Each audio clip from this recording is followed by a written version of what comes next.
यद्विद्यादर्पणायते यद्विद्यादर्पणायते।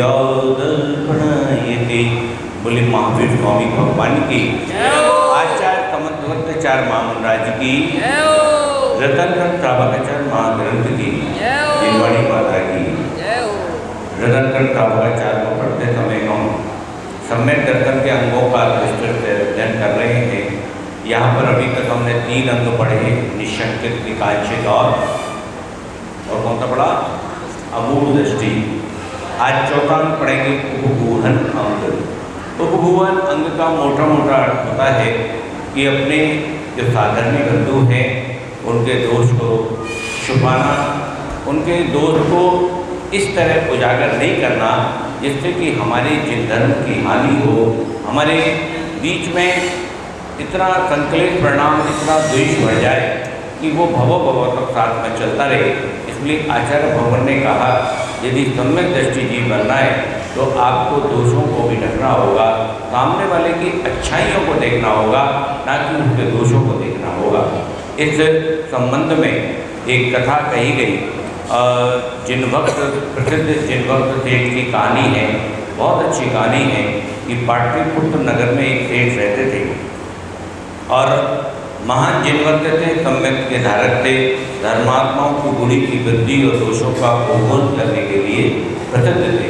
उनके अंदर ये क्वालिटी थी कि जो धर्मात्मा बंधु होता था उनकी बहुत ही तारीफ, गुणों की तारीफ करते थे और दोषों का उन्मूलन यानी दोषों को छुपाते थे।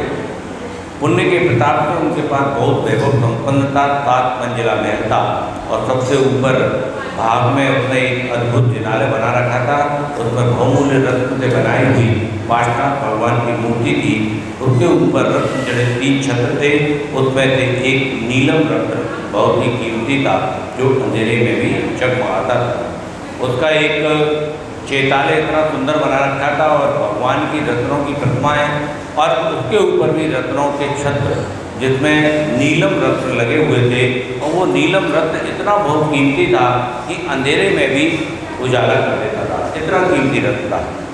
और उसी समय सौराष्ट्र के पाटलिपुत्र नगर का राजकुमार सुवीर नाम का राजकुमार था।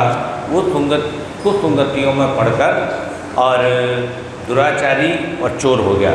जो दुराचारी होगा उसके अंदर फिर व्यसन आते चले जाएंगे। और वो एक बार सेठ जी के जिन मंदिर में दर्शन करने गया और दर्शन करते समय उसकी दृष्टि जो है वो उन छत्रों पर पड़ी, तो वो छत्रों को देखता रह गया। बोला, ये छत्र इतने कीमती हैं और मुझे पता ही नहीं।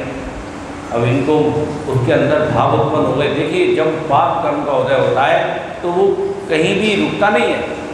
उसके अंदर इतना पाप कर्म का उदय हुआ कि उस छत्र के अंदर जो नीलमणि लगी हुई थी उसको चोरी करने का भाव उत्पन्न हो गया। और फिर उसने अपनी चोरों की सभा बुलाई और सभा बुलाकर उसमें चर्चा की गई कि भाई ये कौन ला सकता है। और उसमें एक सूर्य नामक चोर इसके लिए तैयार हो गया। उसने कहा, इंद्र के मुकुट में लगा हुआ रतन भी मैं छड़वर में ला कर दे सकता हूँ, और ये तो मंदिर का छत्र है, ये कौन सी बड़ी बात है। लेकिन महल तो रत्न की चोरी करना कोई सरल नहीं था। वे चोर किसी भी तरह से वहाँ नहीं पहुँच पाया। अंत में उसने एक प्लान तैयार किया, एक योजना बनाई। योजना क्या बनाई कि ब्रह्मचारी का रूप धारण किया और सेठ जी के पास गया और सेठ जी से रहने के लिए स्थान मांगा। सेठ जी बहुत दयालु थे, उन्होंने ठीक है तू यहाँ रह ले, मंदिर जी की भी सेवा करता रहना और मंदिर की पूजन आदि करते रहना, तो मेरे को भी थोड़ा सा वर्कलोड कम हो जाएगा। तो उन्होंने चोर को ब्रह्मचारी समझ के वहाँ पर रख लिया और वो वहाँ पर रह के चोरी करने लगा। लेकिन उसे चोरी करने के लिए रास्ता नहीं मिल रहा था, तो वो इंतजार करने लगा कि कब वो समय आएगा जब यहाँ कोई नहीं होगा और मैं रत्न को चोरी करके ले जा सकूँगा। तो एक दिन जब कोई वहाँ था नहीं, सेठ जी भी बाहर गए थे और सेठ जी बाहर जाकर नगर के बाहर उन्होंने डेरा जमाया था। उसी रात उन्होंने नीलम रत्न को चोरी करने का प्लान किया और चोरी करके जैसे ही वो उसको भागने लगा तो उसके जो सेवक थे, चौकीदार थे, उन्होंने देख लिया। और क्योंकि वो रात में भी चमकता था, इतना बहुमूल्य रत्न था कि उसके हाथ में था तो दूर से ही चमक रहा था कि ये नीलमणि है। और जब वो भागने लगा तो पब्लिक उसके पीछे भागने लगी। भागते भागते भागते भागते वो जाके जो सेठ जी का जो पंडाल था नगर के बाहर, वो जा रहे थे तो उस पंडाल में घुस गया। और घुस गया तो सेठ जी ने जब उसे देखा तो वो जो देख के समझ गए कि ये व्यक्ति ब्रह्मचारी बन के रह रहा था, ये ब्रह्मचारी नहीं है, चोर है, और इसने आज हमारे क्षेत्र में से ये नील मणि चुरा ली है। लेकिन तभी उन्होंने मन ही मन विचार किया कि यदि ये पकड़ा गया तो अपने जिन धर्म की बहुत ही जो ख्याति है वो बहुत हानि पहुंचेगी उसको। तो उन्होंने कहा कि इसका दोष जो है किस तरह जैन धर्म की जो ख्याति है उसको नुकसान होने से बचाया जाए। तो जो सैनिक थे, सेवक थे, उसके पीछे पीछे आए।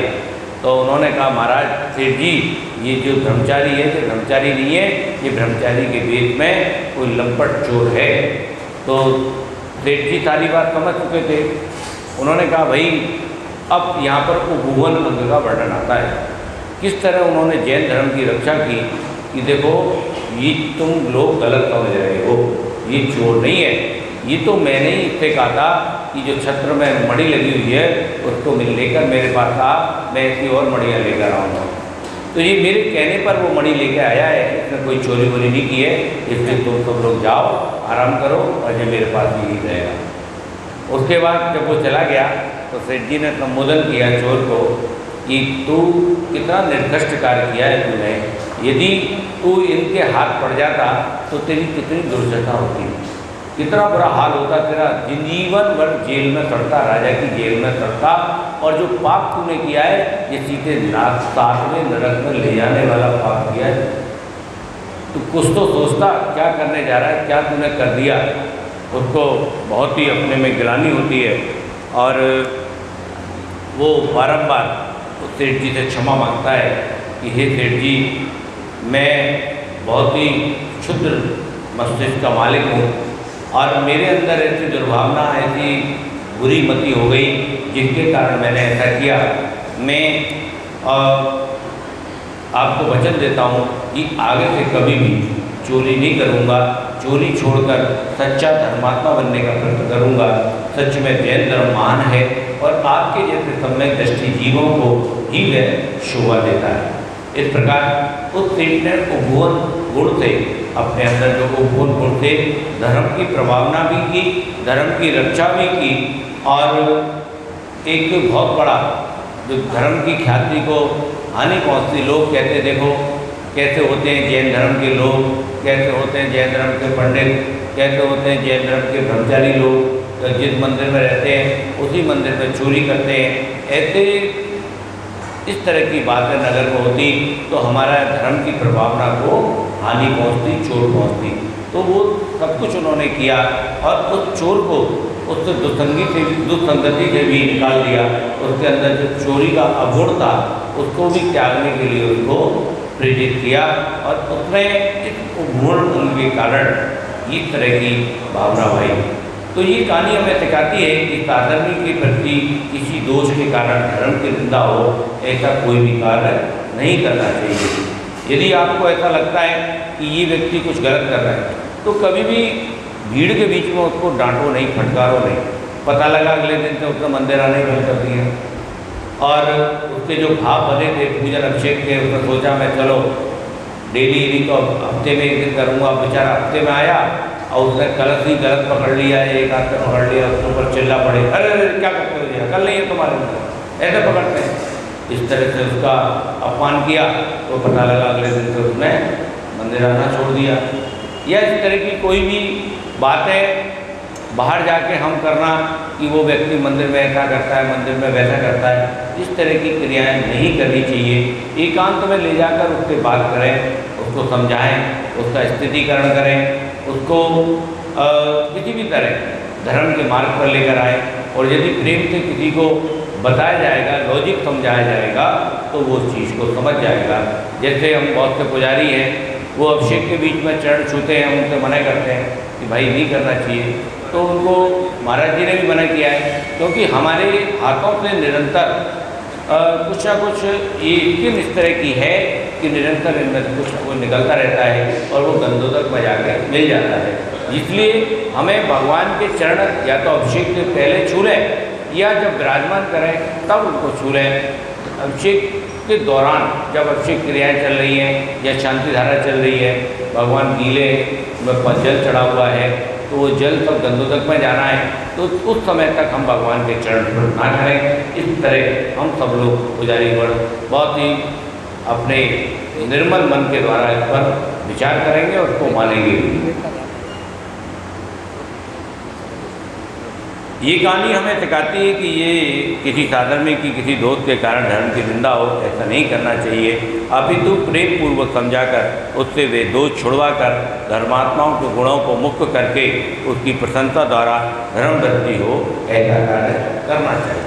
तो यहाँ पर इस कहानी के द्वारा हमें ये पता लगता है कि किस तरह सम्यक दर्शन, यदि अपने आत्मा में सम्यक दर्शन को उतारना है तो सम्यक दर्शन के एक एक अंग को विस्तृत रूप से समझना होगा, जानना होगा, अंगीकार करना होगा, तभी वो सम्यक दर्शन हमारे आत्मा में आएगा, आत्मा उसको ग्रहण करेगी, आत्मा का वो रूप बनेगा, आत्मा का वो गुण बनेगा। और संसार से जो संसारी दुख हैं उनको पार करने के लिए एक आचार्य भगवान ने ये सुलभ मार्ग बताया है कि सम्यक दृष्टि बनो और सम्यक दृष्टि के बाद मोक्ष को प्राप्त करो।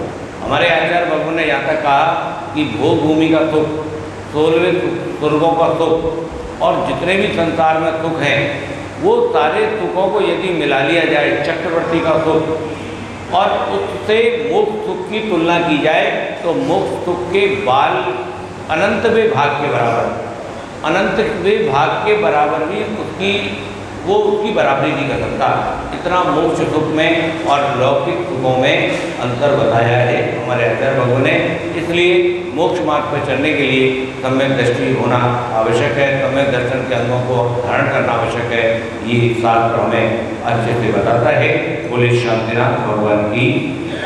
या वाणी के ज्ञान से तुझे वो वाणी मत करो तदा भूलो, वाणी भारती जपो जो देवी करना धरे तो बाबे तुझे देव बचो गो देवा में ग्रंथ दया धर्म पालो सदा जय मुख।